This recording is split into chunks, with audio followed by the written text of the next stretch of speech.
when a haymaker hits a bomber who comes out on top. I'm Teekosey, and this is with just 15 defeats.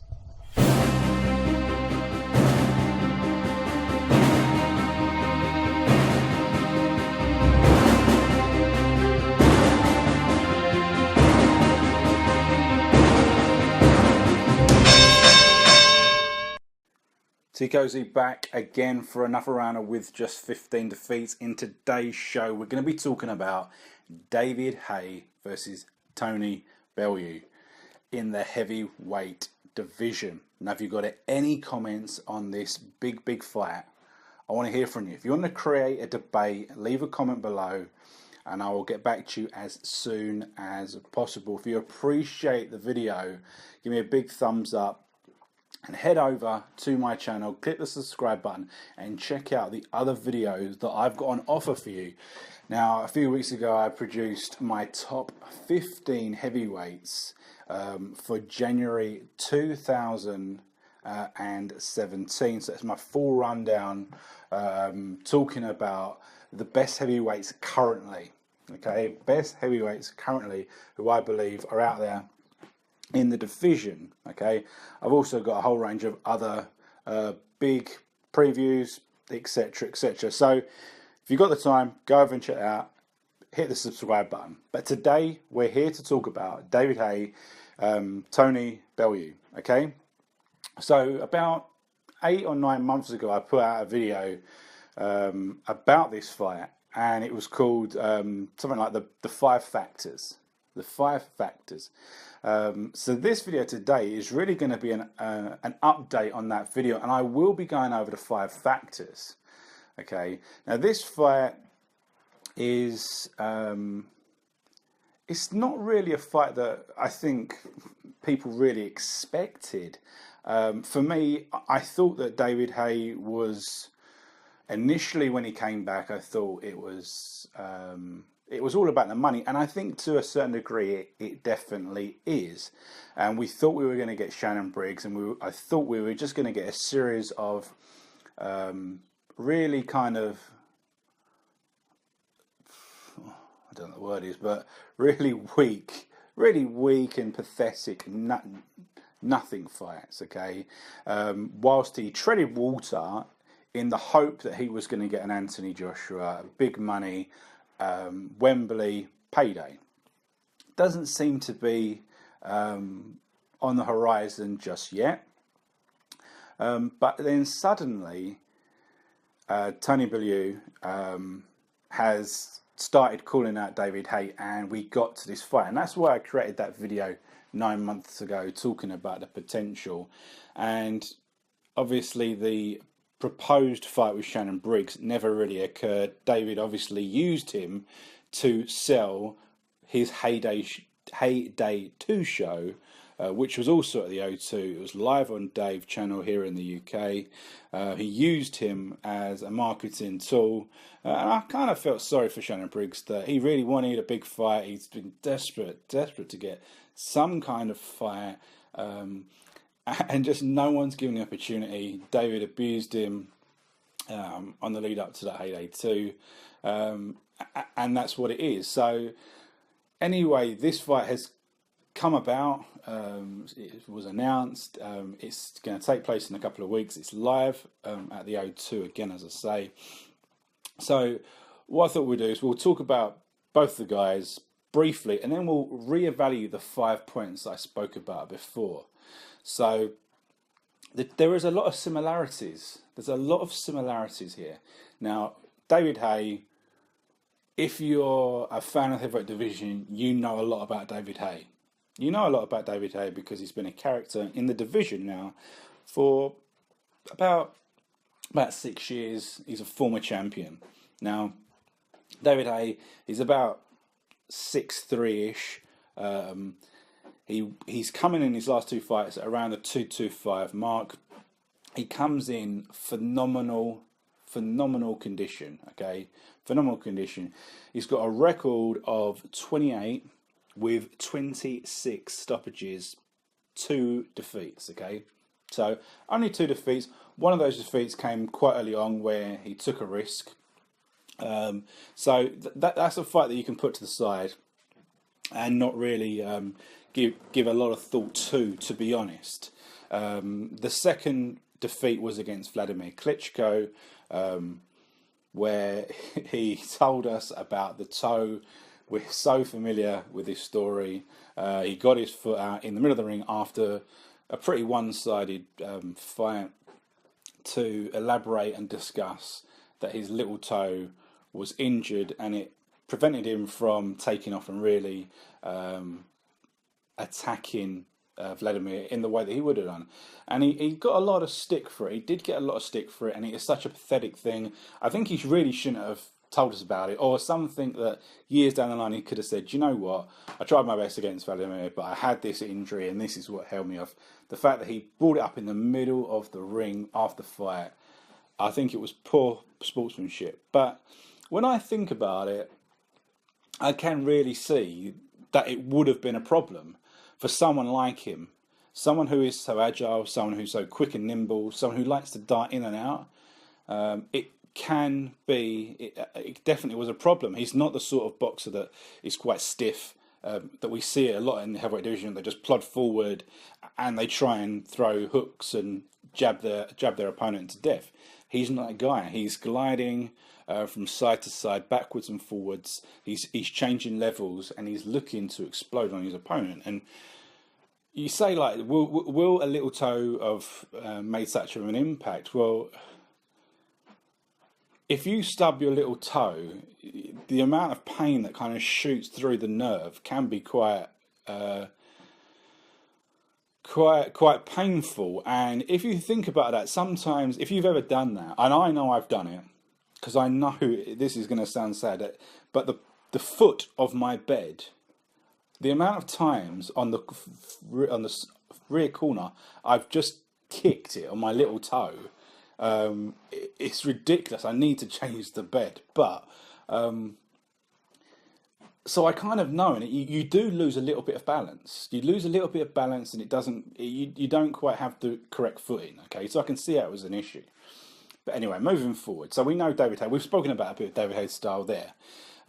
He's very nimble. He's very quick.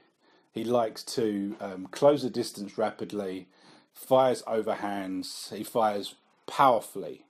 And he is very poised. Everything is deliberate. Everything is deliberate. He's posing, he's moving. He can go from being very, very slow to very, very quick. And that's what fools many of his opponents. He's got savage power, and he has an ability to close the show in style. And we've seen that in numerous fights where he closed the show in devastating fashion. Okay? So on the other side of the room, we've got Tony Bellew. Now, he is also about 6'3", so they're about the same height. If anything, at the press conference, Tony looked slightly taller, like we're talking millimetres. It may be just the way they hold themselves, but he looked somewhat taller. Obviously, Tony has a record of 28-2-1, so their records are almost identical, but Tony only has 18 stoppages. He only has 18 stoppages. Now, obviously, for Tony, he's been campaigning predominantly in his career at light heavyweight for a long time. For a long, long time, he campaigned at the 175 limit. I mean, at this for a minute. He had some good fights. And I got to say, I really was quite a fan of Tony in the early days. I really wanted him to achieve. I really followed him and supported him, and he was a really exciting guy.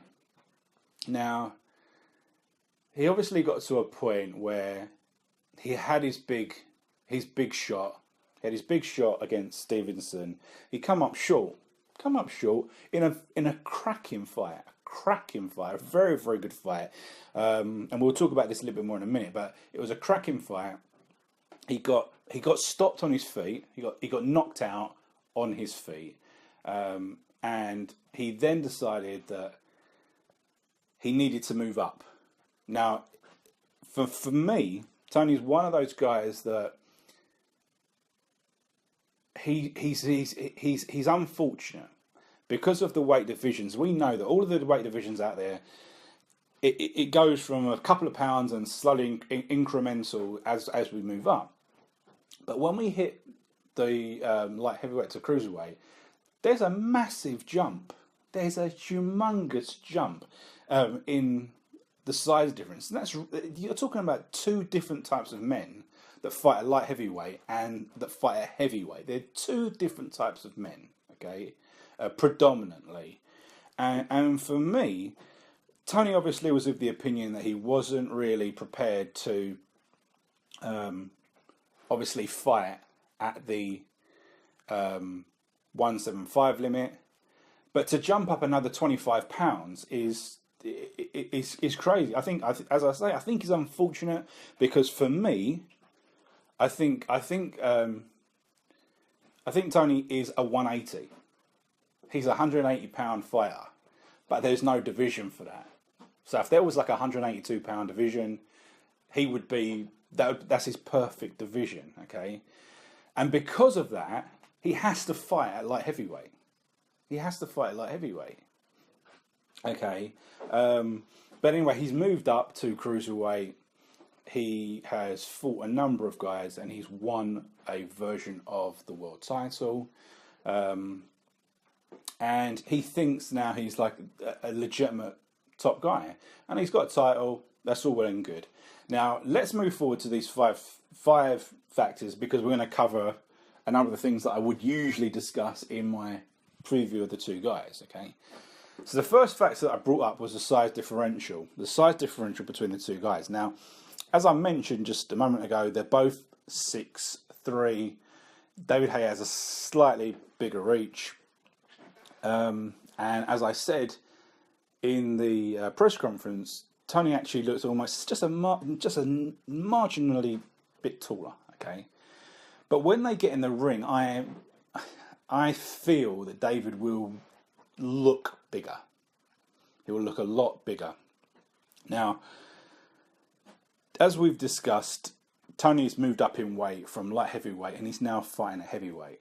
So he's gone in campaigning at 175. He's probably going to weigh in for this fight. I reckon he's going to come in at about the 214. He's going to weigh in about the 214. And I think that's probably the kind of weight that he walks around at. Now. The weight that he walks around now. So he's not going to cut weight. He's just going to come in at the weight he usually he is in. Usually he would cut down to 200 mark.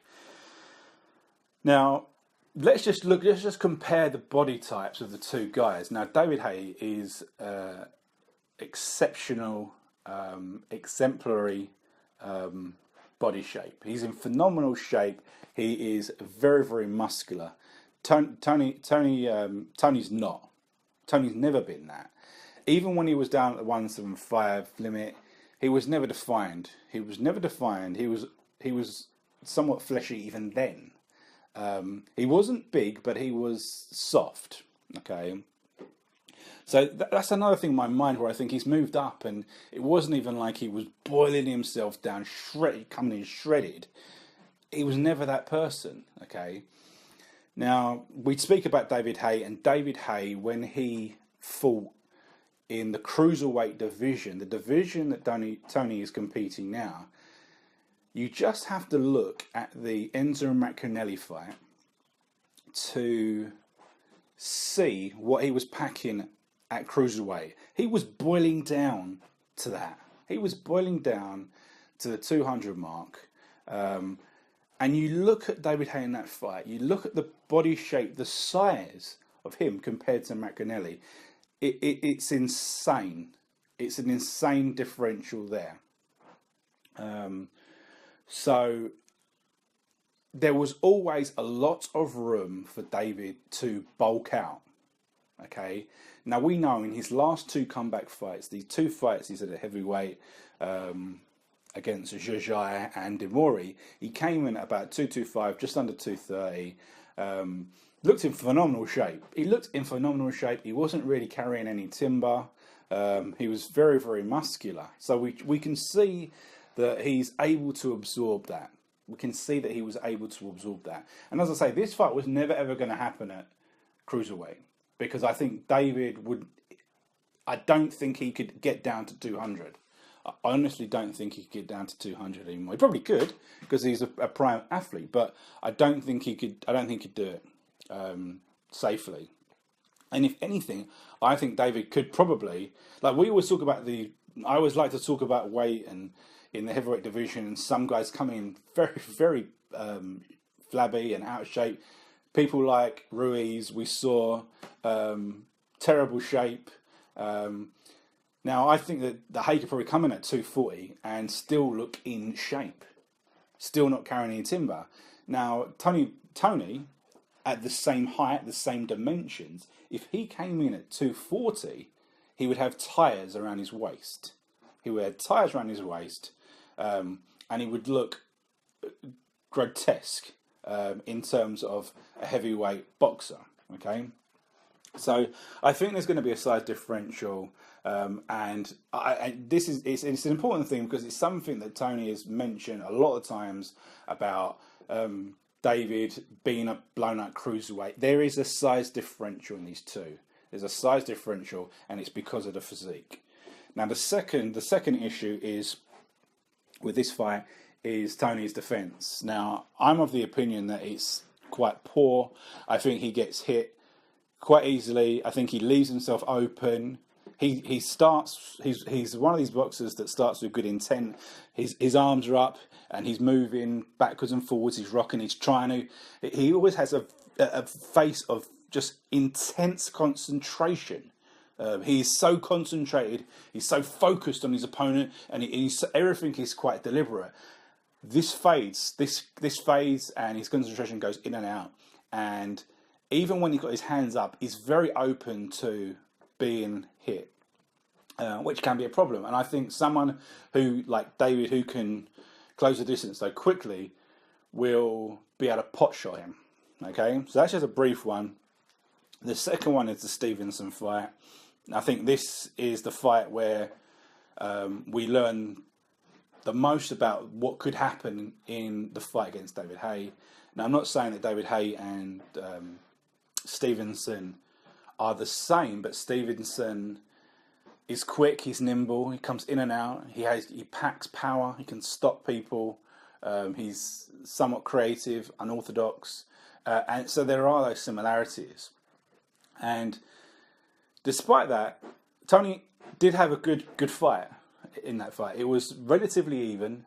He landed some big shots of his own. He boxed well in factors, but he was stopped. He was hurt, and he was hit at will. Okay, so that's something to consider. The fourth thing is when we compare these two guys, we need to think of the CVs. Now, I think both of them are probably not as good as what they could be. David's obviously won world titles at cruiserweight and at heavyweight. Okay, he unified the divisions at cruiserweight with fights against John Mark Mormay and Enzo Racanelli. He moved out to heavyweight. We're seeing him fight Valuev, one of the biggest guys ever in the heavyweight division. Almost could have stopped him. That wobble. I'm never going to forget that wobble. But anyway, he fought Ruiz. He's fought some other guys. He's fought some okay-ish guys, okay, and beaten some okay-ish guys. He hasn't really beaten anyone phenomenal at heavyweight. Obviously, the last two opponents weak.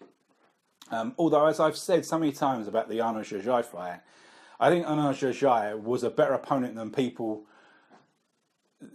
say is, based on the rapidness that he got him out of there and how devastating it was. I believe that Jajai came to fight.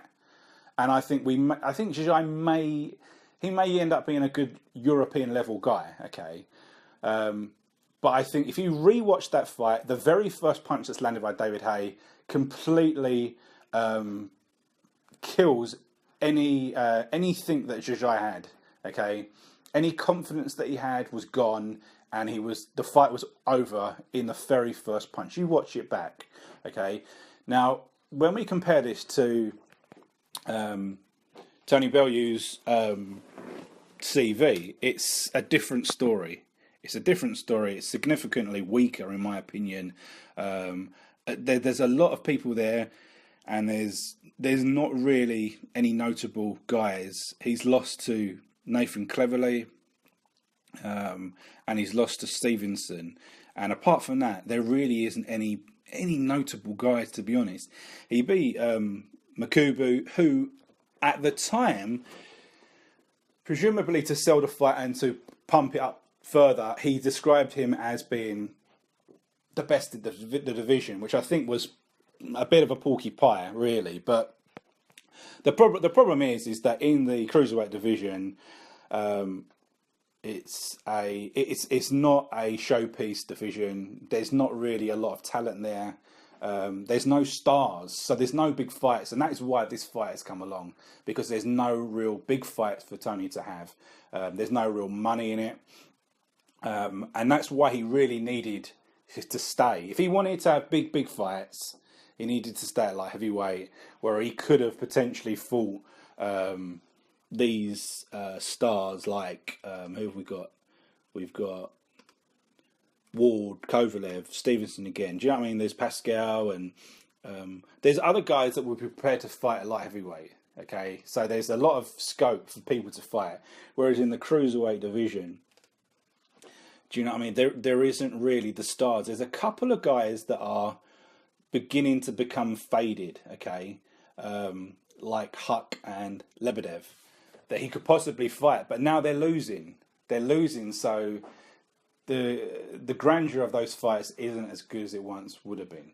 Now this fight, Haye versus Bellew, I think Haye will win by stoppage again. That's my prediction. I think that Haye will be too quick. He'll be out of range. He'll be able to land at will. I think he'll be too big. He'll be too fast. He'll be too powerful. Now, we've seen Bellew get up and win fights. He's been dropped and he's get up and stop other people. I don't think that's going to happen. I just feel that, as I said, I think David Haye's too quick, he's too big, he's too powerful. He'll stop Tony Bellew unless David Haye is finished. And this has been the whole thing in the last 12 months. We don't know if David Haye's finished. The Mark Demori fight was a spar against a very weak opponent, which he just went to town as a bit of a celebration. The Demori fight, he landed a phenomenal punch very early on, and Jajai didn't have the confidence to really. He was too shell shocked to continue. Okay, so we really don't know what he has. If he'd fought someone of a higher caliber last year, we might have known where he is. And the fact is, another year has gone by. Is David Haye finished? And if David Haye is finished, there is the opportunity for Tony Bellew to attack him and upset the odds. And it would be a big upset, I believe. I believe it's a big upset. That's my opinion. I think it would be a big upset. As I say, I think it's going to be a stoppage. And I'm going to say stoppage in round 5. So if you've got any comments on my prediction, I would love to hear from you. Just jump down to the bottom, leave them below. And remember to check out the channel. So I've been Teekosey. This has been with Just 15 Defeats. See you on the next one.